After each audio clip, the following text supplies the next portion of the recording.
ঢাকায় চলচ্চিত্রের আলোচিত অভিনেতা জায়েদ খান এবার যাচ্ছেন ইউরোপের দেশ পর্তুগালে।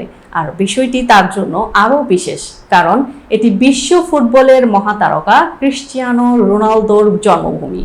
প্রথমবারের মতো সেই দেশেই মঞ্চে পারফর্ম করতে যাচ্ছেন তিনি। আগামী ২৬ জুলাই পর্তুগালের রাজধানী লিসবনে অনুষ্ঠিত হবে বহুল প্রতীক্ষিত বাংলা লাইভ কনসার্ট।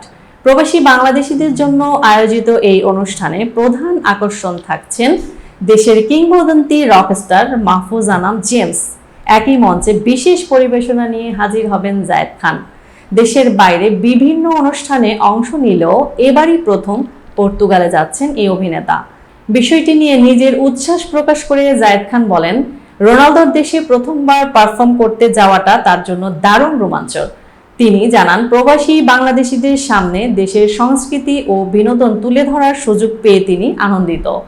আয়োজকদের তথ্য অনুযায়ী লিসবনের জনপ্রিয় ভেন্যু লিসবুয়া উইও ভিভোতে বিকেল ৫টা থেকে শুরু হবে কনসার্ট। দীর্ঘ সঙ্গীত জীবনের জনপ্রিয় গান দুঃখিনী দুঃখ করোনা, তারায় তারায়, বাবা, মা এবং লেইস ফিতা লেজ সহ আরও অনেক কালোজয়ী গান পরিবেশন করবেন জেমস।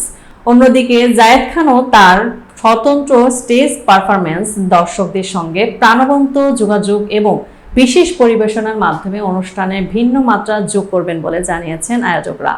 এই আয়োজনের পেছনে রয়েছে কাসাদো বাংলাদেশ এবং নোটিসিয়া বাংলা। আয়োজকদের দাবি, পর্তুগালের বসবাসরত বাংলাদেশিদের জন্য এটি হতে যাচ্ছে সবচেয়ে বড় বাংলা সাংস্কৃতিক আয়োজনগুলোর একটি।